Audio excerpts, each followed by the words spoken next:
Around 8:45 last night, someone notified the police officers at the Spartanburg Methodist College that some car break-ins was in progress. And the officers responded to this. One of the suspects that was arrested by the name of Oliver Chandler, I think he ran a little bit but was apprehended, stopped when the officers told him to do so. Those details are a little sketchy because we're letting SLED do most of the investigation. We're trying to get through some of the small stuff that really don't, it's not going to make a big deal in the case one way or the other. But the other suspect was in a vehicle, and he tried to run over one of the Spartanburg Methodist College police officers, and he was shot and killed. It's never fun to talk about how dangerous our job is. It's never fun to talk about when someone else is hurt or killed, and we are praying for the police officer that was involved in this. He certainly didn't want to have to do this, but the preliminary reports show the witnesses and the officer's statement was very consistent. And I'm going to go ahead and cut the head off of the snake before it gets to wiggling. The suspect was a black gentleman. The officer was a white gentleman. This has zero to do with color. This has everything to do with an officer's life being put in jeopardy and him defending himself lawfully. That's what it appears to be at this point. Should there be any differences or anything that we find out that leads us to any other way, I will certainly report that too. Chief Teresa Ferguson with the Spartanburg Methodist Police Department has asked me to do this press conference. She has been up all night long working and doing her job. Her police department has done a very good job with taking care of these things, and the Sheriff's Department here at Spartanburg is assisting them in all that they can do. I will take some questions in a minute, but I wanted you to know also that we got a message from the Gardner-Webb University that there has been 40 some odd car break-ins that they're investigating that fit the same MO, and a video that was sent and some pictures that was sent to us. It's possible that these are the same people. It might not be, but it's possible. We're looking into that. I've been hearing some unsustained rumors that these two young men were affiliated with Limestone College. I can't say they are or they're not. I think Limestone College can answer that better than I. But I'm going to tell you, when we as law enforcement have to defend ourselves at the peril of someone else, I want to remind you, we're not going out here throwing a party about it. We are sad for the loss of life too, because when you have another human being who Jesus Christ can always change, and they're no more, it's sad for us too. We never want to do that, but I want you to make no mistake about it. You will not run over our law enforcement.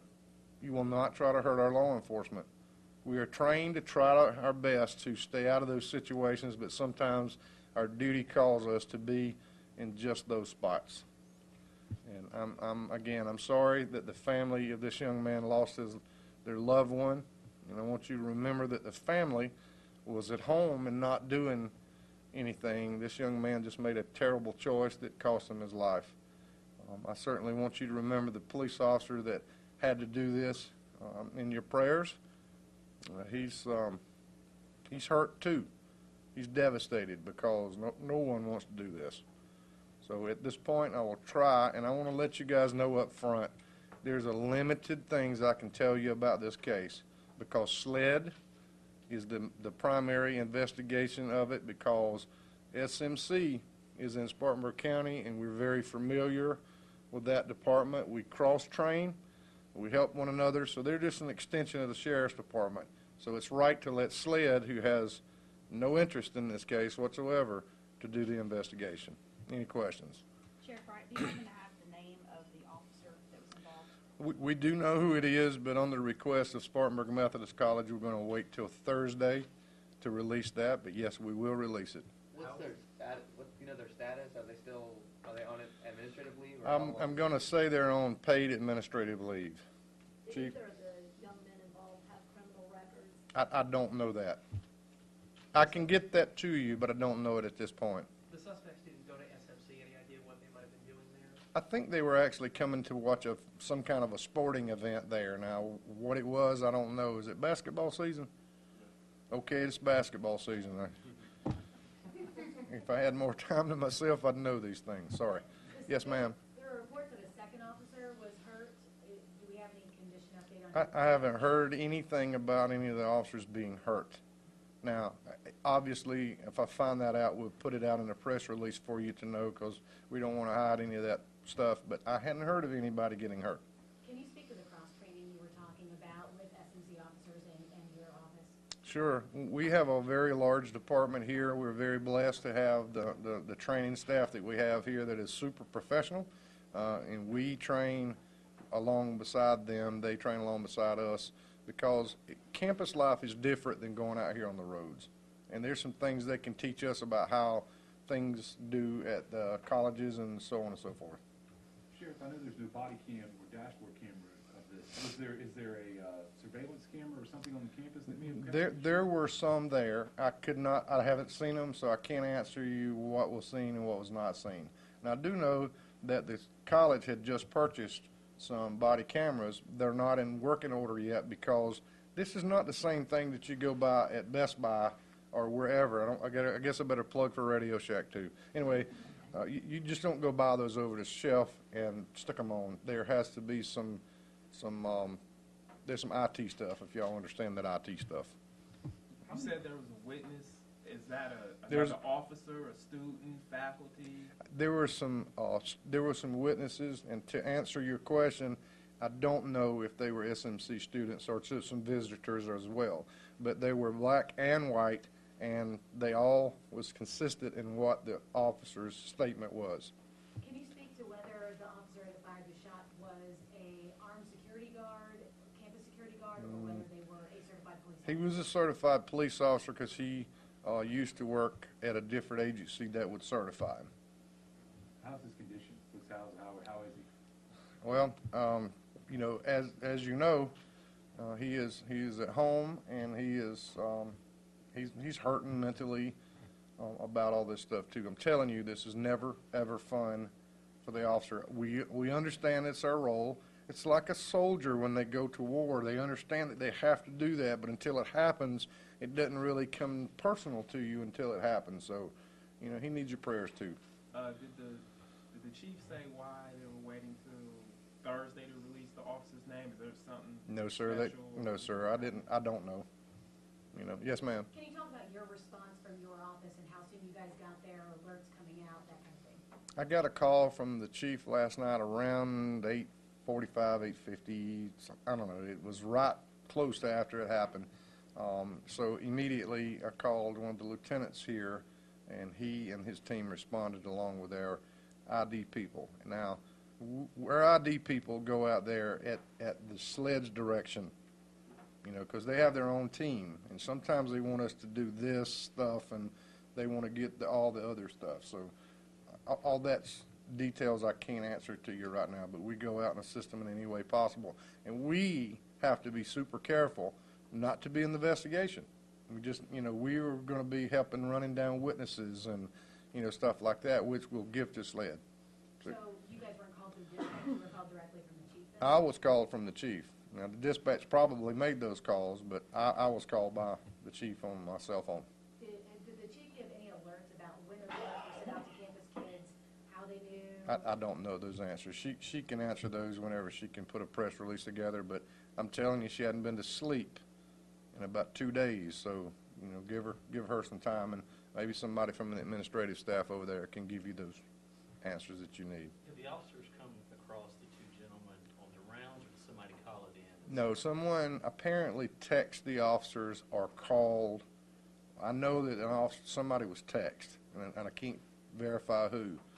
I know a student at SMC made a text, and I don't know who he texted to, but it was, anyway, they was notified probably by text and by 911, but they, the officers did exactly what officers are supposed to do. They responded to the crime. Ma'am, you had a question? Yeah, the suspect is in custody. Where is he being held? What is he charged on? I think he got bonded out because one of the news affiliates here had an interview with him. I don't remember who it was, but he's already out.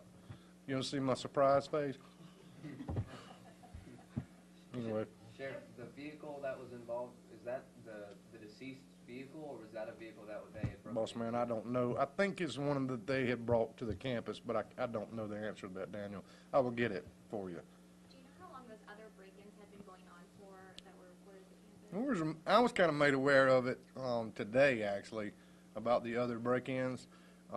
There were more than one or two cars broken into last night at SMC, and I'll be honest with you, SMC doesn't bother us because they're very capable of handling those. If it gets off the campus, then certainly they'll reach out and ask us because we got more stuff. Sheriff, do you know how many officers that the college has on staff? I know of about 4 or 5. There might be more than that. There might be less than that. But I'm telling you, they are very good at dealing with students, and because so many times they make contact with students who don't do the right things. They drink. They come in rowdy and fighting, and lots of times, more times than not, they get them to where they need to be, and they make a charge when necessary, and then let the college handle it when necessary as well. Sheriff, did the officer catch these two guys in the act of actually breaking into a car? Yes, sir. I think that's exactly what got this going. So I'm pretty sure it was. Yes. I know they don't have any footage from last night, but do you know if SMC police have body cams or dash cams on their vehicles or persons? Well, I addressed that earlier. They have them, and they've only had them about 4 days. The IT guys just hadn't got them up and running yet, and that's the way it is. So wouldn't you know it? Sheriff, mine's kind of a two-parter. Do you know where the officer was in position to the car as it was? Daniel, I don't know that. Okay. I really don't. I'm not so sure. And if I did, I'm not sure I would answer it because of the investigation. Sure. I need for SLED and to be able to tell us, yes, this was okay, or no, we got a problem. So, Gotcha. And second, since we see a lot of officer-involved shootings, specifically in South Carolina and elsewhere, specifically with vehicles, suspects inside of vehicles, whether justified or not, we've been seeing them in the media. Is that being addressed in law enforcement? And are officers trained in that area how to address a suspect who may not be answering verbal commands? We've just seen time and time.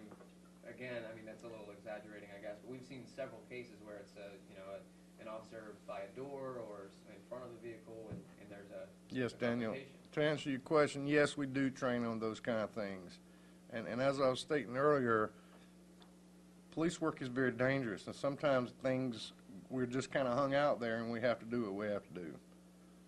It's not my first response is to go stand in front of a car, but sometimes that's what the case calls for. We don't want to. I'm telling you, we don't want to shoot anyone. We don't want to hurt anyone. But we're not going to get run over. We're not. We're just not going to do that. And whether he was at the front, the back, under the top of the car, I don't know.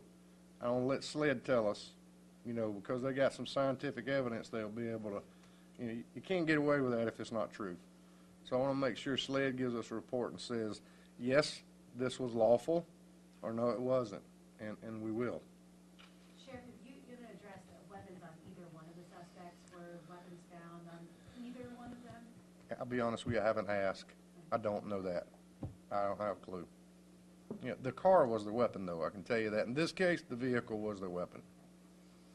Guys, I believe we've addressed everything that I'm allowed to talk about. Again, thank you for coming, and you have one more? Yeah, just to be clear, only one officer is on paid administrative leave. The other officer. As far as I'm aware. If any of the, Miss Teresa Ferguson will make a press release probably the day before, because she don't like to go home and go to sleep. She works all the time. So we're gonna see if we can't get her to get a press release out about some of those things. How many officers were put on leave, and this, that, and the other. I do know that at least 2 officers responded to those calls. And apparently, they work in tandem with one another, because SMC, I know it's not a huge place, but it's not a tiny 1-block area either. So I'll try to get those answers to you. All right. I really appreciate you, and I do want to remind you to pray for the police officer that was involved, as well as the young man that lost his life, his family as well. Thank you very much.